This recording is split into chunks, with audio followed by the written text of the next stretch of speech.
Bonjour à tous. Nous commençons aujourd'hui le chapitre 12, système de deux équations à deux inconnues. Alors si on analyse le titre, eh bien on se rend compte qu'à part le mot système qui est nouveau, une équation, on sait déjà ce que c'est. Deux inconnus, une équation à deux inconnus, mais il est clair qu'on sait à quoi s'attendre puisque on a vu déjà le chapitre 6 et chapitre 10, donc sur les fonctions. Donc en fait, ces trois chapitres, 6, 10 et 12, sont vraiment une continuité. Donc logiquement, il n'y aura pas de problème, c'est un petit chapitre. Il suffit juste de maîtriser les différentes méthodes. Il y en aura des méthodes de résolution, il y en aura trois. Voilà. Alors, pour commencer, donc je lis avec vous. Résoudre un système de deux équations à deux inconnues revient à déterminer la solution commune aux deux équations. Donc, parallèlement, voilà ce que je vous montre.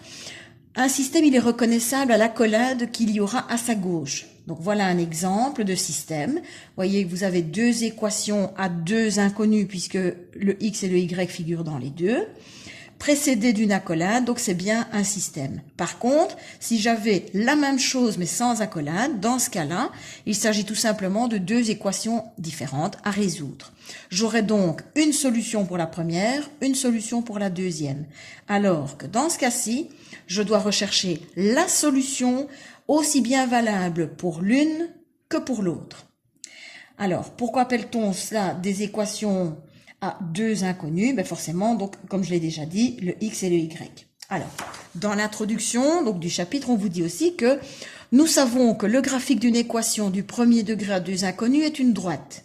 Évidemment, puisque si je reprends par exemple cette équation y égale x moins 7, de quoi s'agit-il? Tout simplement une équation du type y égale mx plus p. C'est donc une équation, l'équation d'une fonction affine. Je vais même en dire plus en observant le coefficient de x, il est positif, donc elle est croissante. Et puisque le terme indépendant est moins 7, je sais que la droite va passer par 0 moins 7, puisqu'il s'agit de l'ordonnée à l'origine. Tout ça a été vu dans le chapitre 10, bien entendu. Par contre, si je prends l'autre équation 2x plus y égale 3, là le problème se pose, c'est vrai que ça ne ressemble pas, l'allure de l'équation n'est pas y égale mx plus p. Pas de problème, il suffit d'isoler le y, c'est-à-dire garder le y là où il se trouve, et envoyer 2x en tant que gêneur dans l'autre membre. J'aurai donc y égale moins 2x plus 3. J'analyse l'équation, c'est donc l'équation d'une fonction affine décroissante puisque le coefficient est moins 2 et passant par 0,3. Voilà. Donc, quand j'aurai un système de deux équations, je répète, je dois trouver la solution commune et je sais que chacune des deux équations sera représentée par une droite. Chacune de ces droites, évidemment, sera représentée dans un même repère pour trouver justement l'ensemble de solutions. Alors, un système sera donc représenté par deux droites dans un même repère. Trois cas possibles. Si les deux droites sont séquentes ou perpendiculaires, elles n'ont qu'un seul point d'intersection et le système ne possédera donc qu'une seule solution, à savoir un couple de réels. L'ensemble de solutions se notera donc entre accolades, entre parenthèses, par exemple 2, 3. 2 pour x, 3 pour y. Ça c'est un exemple. De façon générale, on note x, y. Si les droites sont parallèles distinctes, elles n'ont aucun point d'intersection, le système est dit impossible et n'admet aucune solution. Donc, j'ai l'ensemble vide ou les accolades sans rien à l'intérieur. Dernière possibilité, si les droites sont parallèles confondues, donc l'une sur l'autre, elles ont tous leurs points en commun, le système est dit indéterminé, puisqu'on ne sait pas déterminer une solution, il est indéterminé, et admet une infinité de solutions. L'ensemble des solutions est donc l'ensemble R dans le sens j'ai une infinité de coordonnées de points. Alors, résolution algébrique d'un système de deux équations à deux inconnues. Donc, pour la résolution algébrique, il existe différentes méthodes de résolution de deux équations à deux inconnues, mais donc nous en voyons trois. La première est la méthode de comparaison. La deuxième est la méthode de substitution et la dernière est la méthode des combinaisons. Alors, la méthode de comparaison.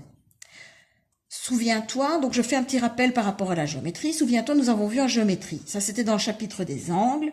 On a revu une propriété que vous avez vue normalement en deuxième concernant un angle extérieur. Dans ce cas-ci, l'angle extérieur, c'est l'angle A1.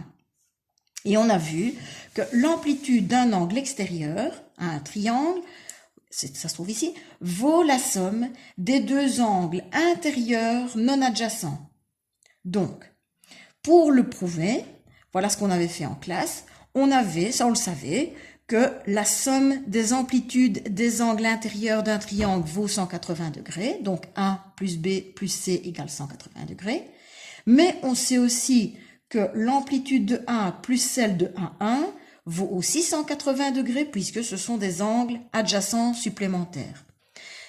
Si j'observe ces deux expressions, elles sont toutes deux égales à 180 degrés, donc je peux comparer, je compare A plus B plus C avec A plus A1, en les comparant, donc en les égalisant, puisqu'elles valent toutes les deux 180 degrés, je me retrouve devant une équation dans laquelle je repère un élément commun dans les deux membres, je le supprime, il me reste B plus C égale A1.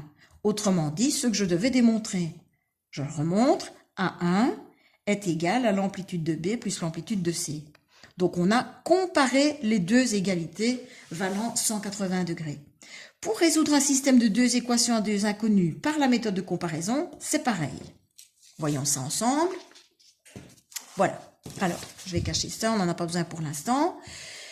Alors, je résous donc le système ici comme modèle. Et puis, forcément, je vous inviterai à faire des exercices qui s'y rapportent. Comme exemple, on part du système 3x plus y égale 6 et 2x moins y égale 9. Bon, au niveau de la disposition, c'est déjà très bien. J'ai les termes en x les uns en dessous des autres. Pareil pour les termes en y et les termes indépendants sont dans le membre de droite. Alors, premièrement, on décide d'isoler la même et inconnue dans les deux équations. Évidemment, la plus facile à isoler ici, c'est y. Si j'avais dû isoler le x dans les deux équations, je me serais retrouvée avec 3x est égal à moins y plus 6, et puis j'aurais dû diviser par 3, donc je me serais retrouvée avec des fractions. Pour éviter ça, j'isole y. Donc, je garde pour la première équation le y dans le membre de gauche, je me débarrasse du 3x dans le membre de droite, donc j'ai y égale moins 3x plus 6. Pour l'autre, 2x moins y égale 9. 2x moins y est égal à 9. Plutôt que de se dire, je vais garder le moins y à gauche et me débarrasser du 2x à droite, je peux faire le contraire. Je peux garder 2x à gauche, ramener le 9 à gauche et envoyer le moins y à droite pour qu'il devienne positif. Et j'ai donc y égale 2x moins 9, ce qu'on a ici. Une fois qu'on a isolé la même inconnue dans chacune des deux équations, on les compare. Je compare moins 3x plus 6, qui se trouve là, avec 2x moins 9, qu'on a recopié à droite. J'ai donc ici une équation avec une seule inconnue que je vais devoir résoudre. Alors, attention, ce qui diffère dans la résolution d'un système, c'est que à partir d'ici, chacune des étapes de résolution vont se retrouver d'un système à l'autre. Donc, moins 3x plus 6 égale 2x moins 9. Je vais le faire ici. Moins 3x plus 6 égale 2x moins 9. Logiquement, si je n'avais que cette équation-ci, c'est ce que je fais, je recopie le égal, je regroupe les termes en x dans le membre de gauche, les termes indépendants dans le membre de droite, je réduis dans le membre de gauche, je calcule dans le membre de droite, j'ai donc moins 5x qui est égal à moins 15, et donc x qui est égal à moins 15 divisé par 5, moins 5, pardon, et donc x égale 3. Alors, vous voyez qu'ici, forcément, on a noté directement, ils ont noté dans le bouquin, ça c'est repris du bouquin, l'exemple, donc ils ont écrit directement x égale 3. Une fois que j'ai trouvé la valeur de x, je reprends une des deux équations de départ. Alors, autant travailler dans les équations modifiées pour que ce soit plus facile. L'idéal, la deuxième, je reprends la deuxième, y égale 2x moins 9, et je remplace le x que je viens de trouver par sa valeur. Donc j'aurai y égale 2 fois 3 moins 9. Autrement dit, y égale moins 3. Donc voilà, ce que je voulais dire et que je répète encore. Donc j'isole la même inconnue dans chacune des deux. Une fois que j'ai isolé, je compare les deux pour avoir une équation avec une seule inconnue. Il me faut absolument un système, donc je suis obligée de recopier une des deux équations de l'étape précédente. Je recopie la deuxième. J'aurais pu recopier la première, il n'y avait aucun souci. Je résous cette équation-ci. Alors, soit je le fais séparément, comme je l'ai fait ici sur ma feuille, et puis je renote, ou alors j'écris toutes les étapes. Normalement, c'est comme ça qu'on fait. Donc, j'aurai plusieurs systèmes avec chaque fois, là, à la première étape, à la première équation, les différentes étapes de résolution. Et comme deuxième équation, pour toujours garder un système, eh bien, je recopie une deuxième équation, peu importe laquelle des deux que je choisis. Et donc, une fois que j'ai trouvé la valeur de x, je l'introduis dans l'autre équation pour trouver la valeur de la deuxième inconnue que je ne connais pas encore. Attention, quand j'ai trouvé la valeur de x et la valeur de y, je dois toujours noter l'ensemble de solutions. Il faut juste veiller à bien écrire la valeur de x d'abord et la valeur de y ensuite. Voilà, ça c'est pour la méthode de comparaison.